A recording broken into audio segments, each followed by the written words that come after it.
नमस्कार, स्वागत है आपका। मैं शिवानी पांडे और आज हमारे साथ है डॉक्टर संदीप तिवारी जी। डॉक्टर संदीप तिवारी नेत्र रोग विशेषज्ञ हैं, तो आइए इनसे आज कुछ आंखों से संबंधित चर्चाएं करते हैं। सर, बहुत बहुत स्वागत है आपका। नमस्कार सर, जैसे कि हम सभी जानते हैं कि हमारा शरीर तमाम कोशिकाओं से मिलकर बना होता है। बढ़ती उम्र के साथ ये कोशिकाएं जब घटने लगती हैं या खत्म होने लगती हैं तो मनुष्य का शरीर बुढ़ापे का रूप ले लेता है। बुढ़ापे में आंखों की समस्या होना तो आम बात है, किंतु आजकल जो बच्चों में आंखों की समस्या दिखने को मिल रही है, इसका क्या कारण है? इसका सबसे बड़ा रीज़न ये है कि विटामिन की कमी और खाद्य पदार्थ का ज़्यादा उपयोग हो रहा है। जो आजकल की फसलें हैं, हरी सब्जियां, उसमें केमिकल्स का बहुत ज़्यादा उपयोग हो रहा है, जिसके वजह से सही मात्रा में विटामिन, मिनरल्स और एंटीऑक्सीडेंट की जो मात्राएं होती वो मिलती नहीं हैं। इसकी वजह से बच्चों में ज़्यादातर प्रॉब्लम, विजन की प्रॉब्लम आ रही है। कई बच्चों में मोतियाबिंद बचपन से ही होता है और कई सारे ऐसे केसेस आपको मिलेंगे जिसमें आँखों से संबंधित कई तरह की अलग अलग डिजीज़ मिलेंगी। जी बिल्कुल जी। तो सबसे बड़ा रीज़न इसका यही है कि खाद्य पदार्थ जो है वो उसमें आपको बहुत सारे इफ़ेक्टिव केमिकल ऐसे हैं कि जो आजकल हानिकारक हैं। पहले ये चीज़ें नहीं हुआ करती थी, क्योंकि पहले इतना ज़्यादा खाद्य पदार्थ यूज नहीं हुआ करता था। प्रयोग होता था। सर, आपने बात करी मोतियाबिंद की, तो मोतियाबिंद का केस जो है बुढ़ापों में बहुत देखने को मिलता है। तो ऐसा क्या किया जाए कि किसी को मोतियाबिंद हो ही ना? पहले से बचाव के लिए क्या करना चाहिए? मोतियाबिंद ऐसा कोई नहीं है कारण जो कि नहीं होगा, क्योंकि ग्रामीण क्षेत्रों में ये ज़्यादातर पाया जाता है। क्योंकि ग्रामीण क्षेत्रों में व्यक्ति होते हैं, वो काम करने के लिए धूप में निकलते हैं, जिसकी वजह से उनको मोतियाबिंद होने का चांस ज़्यादा होता है। शहर में बच्चे बहुत कम, लोग बहुत कम धूप में काम करते हैं, इसलिए वो शहर की अपेक्षा गांव में मोतियाबिंद की समस्या बहुत ज़्यादा मिलती है। मोतियाबिंद नहीं होगा अगर समय से अपनी आंखों की जांच कराएं, समय से अपने चश्मे का नंबर आ रहा है तो चश्मा पहने, जिससे रोशनी भी आपकी इफ़ेक्टिव नहीं होगी। और हर तरह की प्रॉब्लम आँख से संबंधित आप समय पे जांच कराएंगे तो पता चल जाएगी। सर, मोतियाबिंद का क्या एकमात्र इलाज ऑपरेशन है या कोई और इलाज इसका है? इसका अभी तक मेडिकल ट्रीटमेंट में कहा जाए, साइंस की भाषा में, तो सिर्फ ऑपरेशन ही एक उसका मात्र उपचार है। जी। जैसा कि सर ने बताया कि मोतियाबिंद का एकमात्र सुझाव यही है कि लोगों को अंततः ऑपरेशन कराना ही पड़ता है। सर, मैं जानना चाहूँगी कि कभी कभी मोतियाबिंद के ऑपरेशन के बाद भी रोशनी वापस नहीं आती, तो ऐसे में पेशेंट क्या करे? इसमें 2 या 3 रीजन्स हो सकते हैं। पहला रीजन्स होता है कि अगर पेशेंट को शुगर है, रोशनी आने के चांसेस बहुत कम हो जाते हैं, जिसकी वजह से ये चीज़ आपको पहले ही जांच, डॉक्टर को ऑपरेशन करने से पहले ही जांच कर लेनी चाहिए कि इस पेशेंट को शुगर है, कब से है, कितने दिन से है, और इसकी शुगर की लेवल स्थिति क्या रहती है, कि घटती बढ़ती रहती है या नॉर्मल रहती है, जो भी हो। और दूसरा चीज़ होता है समलवायी ग्लूकोमा, जिसको बोलते हैं, जिसके वजह से ये रोशनी आने में प्रॉब्लम होती है। और कभी कभी कुछ व्यक्तियों में ऐसा होता है कि उनका जो अंदर की रेटिना बोली जाए, जैसे हिंदी में पर्दा बोलते हैं, पर्दे का उनका जो होता है उस पर ऑब्जेक्ट बनता है, वो बहुत खराब, मतलब वीक हो जाता है, जिसके वजह से उनके पर्दे पे बराबर ऑब्जेक्ट नहीं बन पाता। इससे उनको दिक्कत आती है। मतलब मोतियाबिंद के बाद ऑपरेशन करा भी लिए तो उनको देखने में समस्या आती है। पहले क्या था कि इतनी सारी मशीनें नहीं थी और जांच होने की व्यवस्थाएं नहीं थी, जिसके वजह से लोगों को मोतियाबिंद का ऑपरेशन करा दिया जाता था। उनके आंखों में लेंस नहीं पड़ पाता था कुछ केसों में, और बहुत सारे केसों में मोतियाबिंद का ऑपरेशन होने के बाद लेंस पड़ता था तो उनको रोशनी बढ़िया आती थी। तो पहले की अपेक्षा अब जो है मशीनें बहुत ज़्यादा हैं, फिर भी लोगों को प्रॉब्लम ये हो जाती है।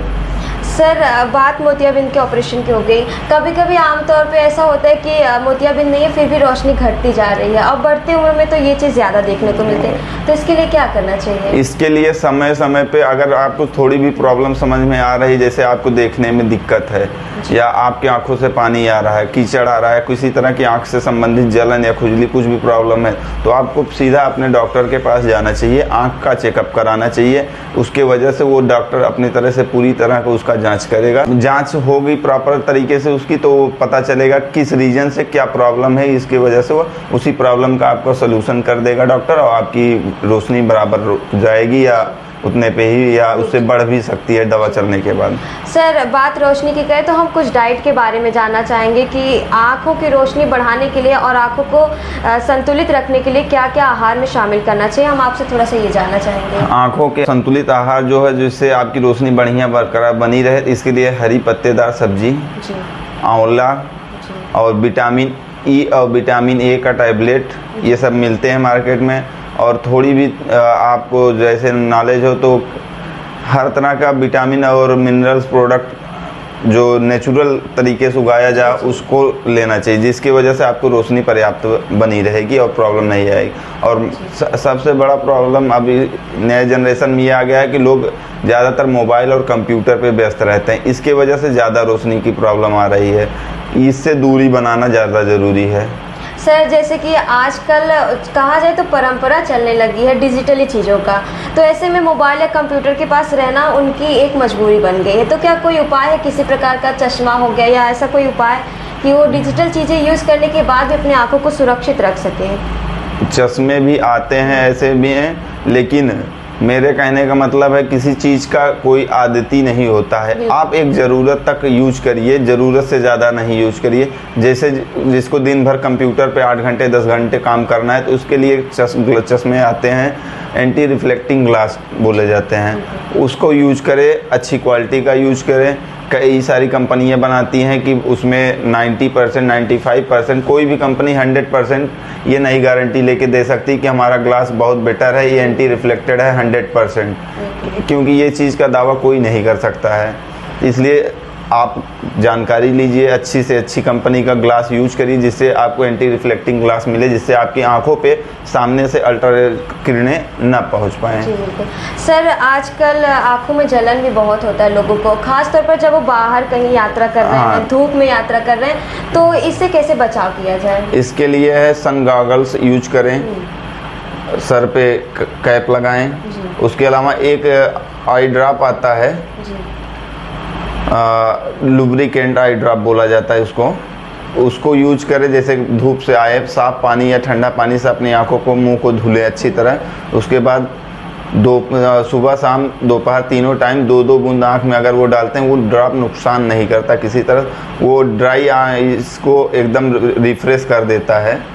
हाँ, इससे उसको जिस भी मतलब जो भी प्रॉब्लम हो, जैसे भी होगा, बाहर से आता है व्यक्ति तो उसको काफ़ी रिलैक्सेबल महसूस होगा। जी बिल्कुल।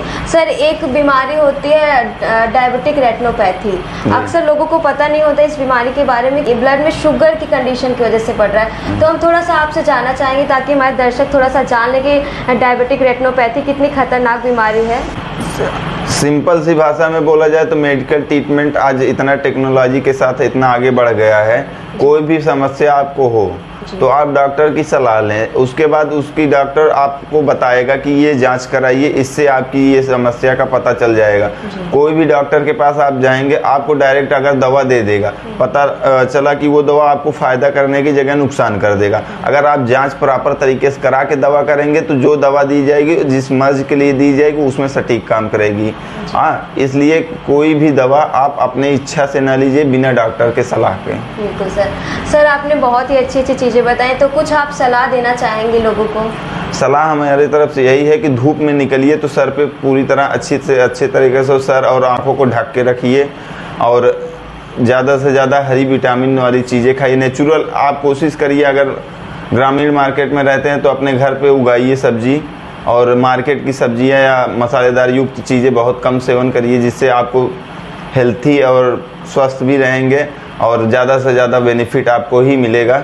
ना कि आप मार्केट की उगाई हुई सब्जियां अगर लेते हैं तो उसमें केमिकल का प्रयोग ज़्यादा होता है। नेचुरल प्रयोग पैदा करिए आप अपने घरों पे, उसको यूज करिए, सबसे बेटर चीज़ होगी, सबसे बढ़िया होगा वो। सर बहुत बहुत शुक्रिया, आपने अपना कीमती वक्त हमें दिया। जी नमस्कार। जी सर, आपने देखा कि डॉक्टर साहब ने बताया जितना हो सके अपनी आंखों को सुरक्षित करने के लिए अपने सर को और आंख को ढक के रखें ताकि उस पर रोशनी कम से कम पड़ सके। इसके साथ ही इन्होंने बताया कि यदि मोतियाबिंद है तो वो बिना ऑपरेशन के दूर नहीं हो सकता, इसलिए मोतियाबिंद का समय से ऑपरेशन करा लेना ही एकमात्र उपाय है। ऐसे ही हम तमाम जानकारियों से आपको रूबरू कराते रहेंगे। आप दीजिए मुझे इजाज़त। नमस्कार।